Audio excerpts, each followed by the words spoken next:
This first video is for section 13.4 and its applications of linear systems. So the first thing we want to do is write out the steps for how you go about setting up your problems. So the first thing you're going to do is define what it is that you're trying to find.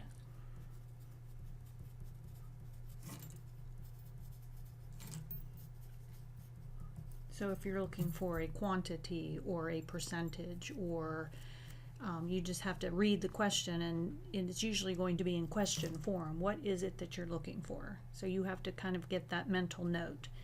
Then you're going to assign variables to the values that you're trying to determine.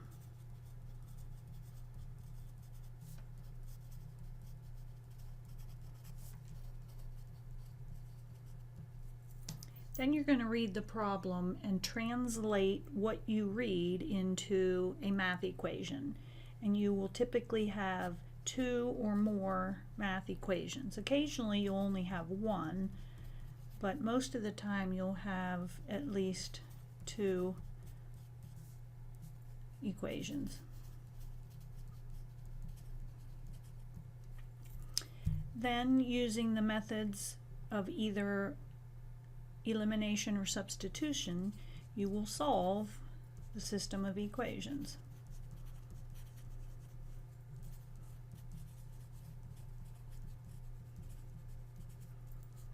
You could use graphing, but we want to stick to elimination or substitution because those are concrete.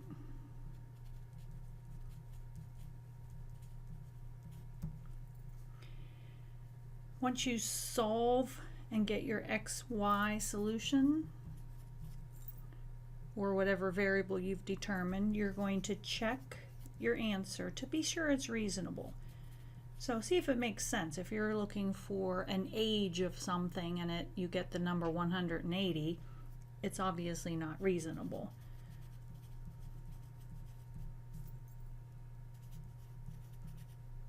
And then you want to go back and look at the problem and see if you have answered the question that was asked.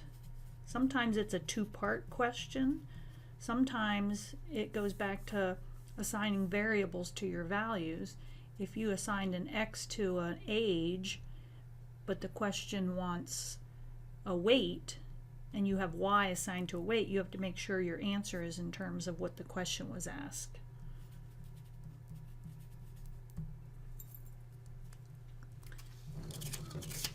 So the first example I'm going to go over is related to the capacity of a hard drive, and it says that Dion's external hard drive is 32 times that of his jump drive. This is one of the kind of problems that something is related to another value which is unknown. So if we say, I don't know what the jump drive is, I'm going to let a variable represent the storage capacity of the jump drive, and I'll let another variable represent the storage of the hard drive. So I might let Y equal the storage of the hard drive. And since it tells me that the external hard drive is 32 times the jump drive, I can say that the hard drive, which I said was Y, is 32 times the size of the jump drive. Then I'm going to read on. It says, together, his two devices have 264 gigabytes of memory. So if I added the two storage drives together, I would get 264 gigabytes. So that tells me I can have X plus Y equals 264. So I've just created two linear equations that I can now solve. And you can solve with substitution or elimination. I'm going to do substitution because I immediately have something solved for y, so I can easily substitute 32x in for y. So this is what we talked about in class. This would be like a dollar bill is the same as 4 quarters. So any place I have a y, I can replace it with 4 quarters. So I can take my equation, and instead of the y, I can now plug in the value 32x. And I can now solve this because I have all x's now in this equation. Here I had y's and x's mixed, y's and x's mixed. I can't solve those the way they are, but if I put them all in terms of x's, I can solve. So that gives me 33x equals 264. Divide both sides by 33. I get x equals 8. So now we're going back to the check for reasonableness and answer the question asked. So I have x equals 8. X was the storage of the jump drive. That's not an unreasonable number, and I let x be the storage of the jump. But what's the question asked? What is the memory size of each device? So this would be the storage of the jump drive. So now I need to use this to figure out the storage of the hard drive. So I can plug 8 back into one of these equations to find out what the y value would be. So I'm going to plug it into this one. 8 plus y equals 264. Subtract 8 from both sides. And I get y equals 256. Whoops. So I can check this by saying, well, if I add those together, they should equal 264, and 256 should also be 32 times 8. 32 times 8 is 256.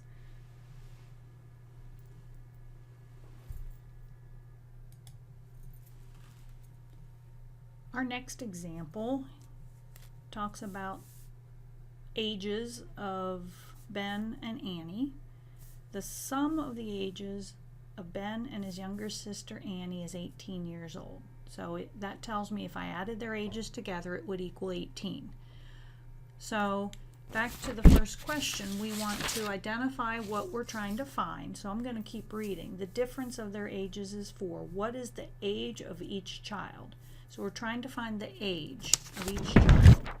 So I'm going to set variables equal to what I'm trying to find. X would be the age of Ben. Y will be the age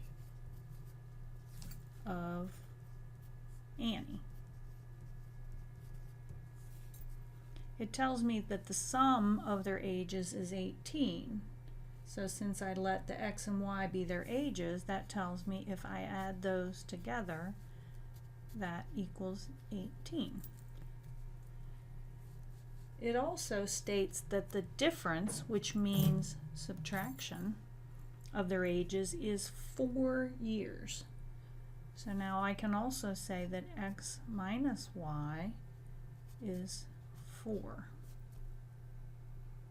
Now again, we can use substitution or elimination for this problem. I'm going to, in this case, use elimination because I'm noting right here that I have exactly what I need for elimination. I need a positive and a negative with the same coefficient. They're both 1s. So those are going to eliminate each other if I add these together. So I'm going to take that method, add 1x plus 1x, getting 2x. If I add 1y minus 1y, they cancel out, they eliminate, making a 0, but I'm not going to write the 0. And then I add 18 and 4. Divide both sides by 2, giving x equals 11, which tells me X was the age of Ben, so Ben is 11.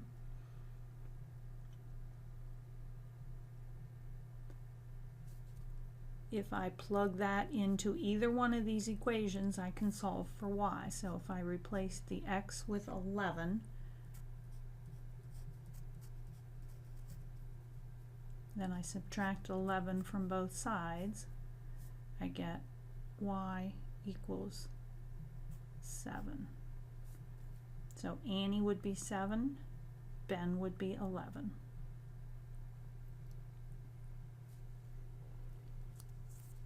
And the question asks, what is the age of each child? So I would enter both of those values.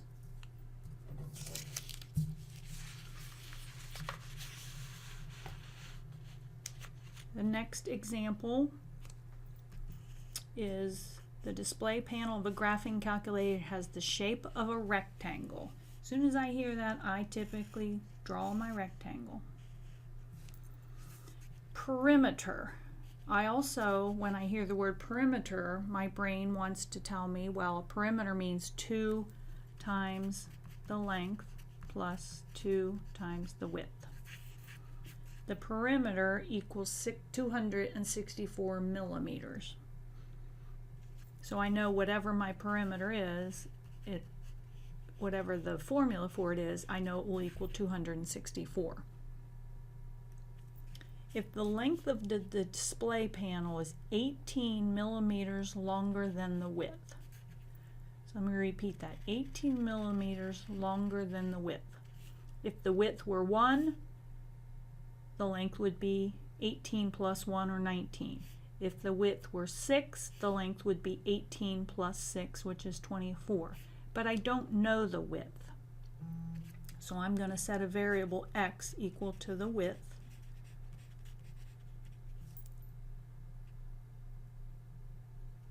And I'm going to set another variable y equal to the length. Those are the two things I'm trying to find, the width and the length. So if I know that the length is 18 millimeters longer than the width, I know that the length equals 18 longer than width. If y is my length and x is my width, I have this equation, y equals 18 plus x. Using my perimeter that I jotted down, I know that perimeter is 264, so I can say 264 is 2 times the length, which I let represent y, and the width, I used an x to represent width.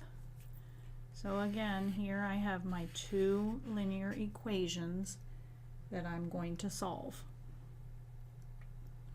Again, using substitution or elimination. Up here, the previous one I used elimination because I saw that these would easily eliminate each other out.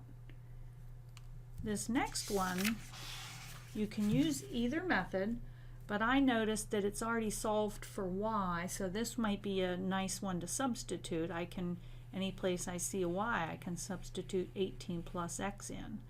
So I'm going to do that. I'm going to take this equation here, rewrite that, 264 equals 2, and then instead of the y, I'm going to replace it with 18 plus x. And then I can't forget the rest of this equation, plus 2x. So now I have an equation in all x's that I can solve.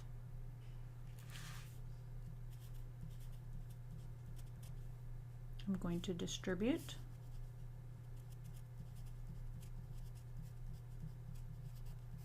I'm going to combine like terms. I'm going to subtract 36 from both sides.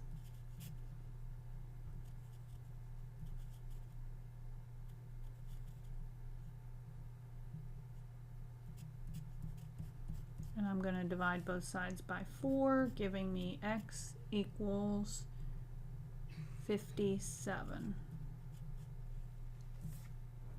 So I had x representing the width, so I know the width of my rectangle is 57.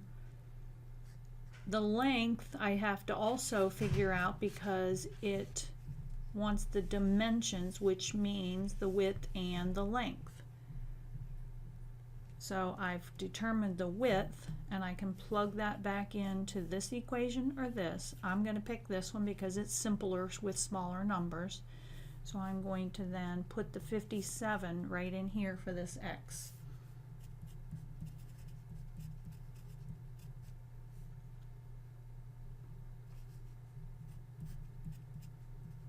When I add those together, I get y equals 75. So here's my length and here's my width.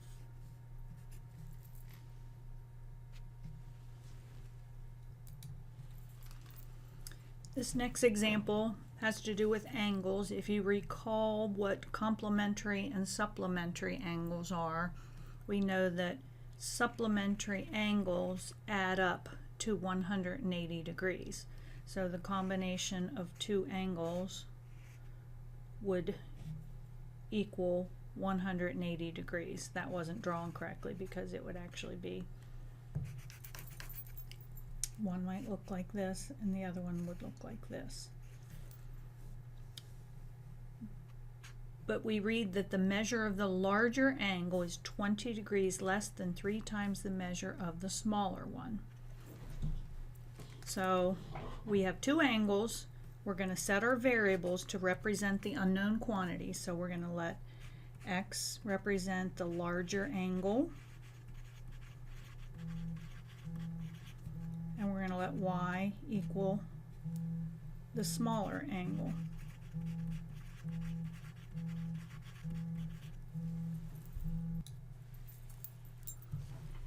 So since we know that supplementary angles add up to 180 degrees, I can make an equation that states that x plus y equals 180. And then the sentence that says the larger angle, which I said was x is 20 degrees less than. So something is 20 less than something else, you take it away from the something else. So it's 20 degrees less than the next thing it's going to talk about. So it's 20 degrees less than what? 3 times the small angle. The small angle is y, so that's 3 times y. So once again, I have my two equations. I can substitute or eliminate.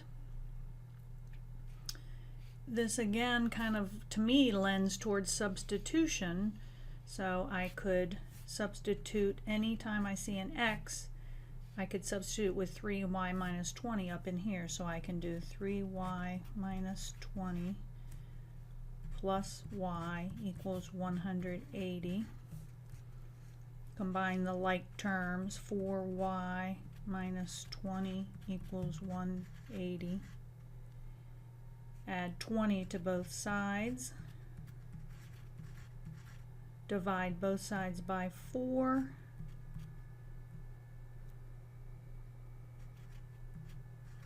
Y equals 50, which is the size of the smaller angle. Plugging that back into one of my equations, in this case I'll plug it into this top equation, x plus 50 equals 180, which means x would equal 130. If I wanted to use the elimination method on this, you need to make sure everything is lined up. The x's, the y's, the constants, and the equal signs. This first equation has an x and a y together on the left. This one has the x and the y separated by an equal sign. So I need to make sure that I get my equations lined up. So I'm going to move the 3y over. I'm going to subtract 3y from both sides to make sure that this is in standard form. This is already in standard form, but this one is not. So I'm going to convert that to x minus 3y equals negative 20. So now I have them both in standard form. I have 1x here and 1x here. I need them to be the same number, which is they're both 1s, but I also need them opposite signs. So I multiply by negative 1 so that I get a negative x. So now I convert that to negative x plus 3y equals positive 20. And if I bring this equation down,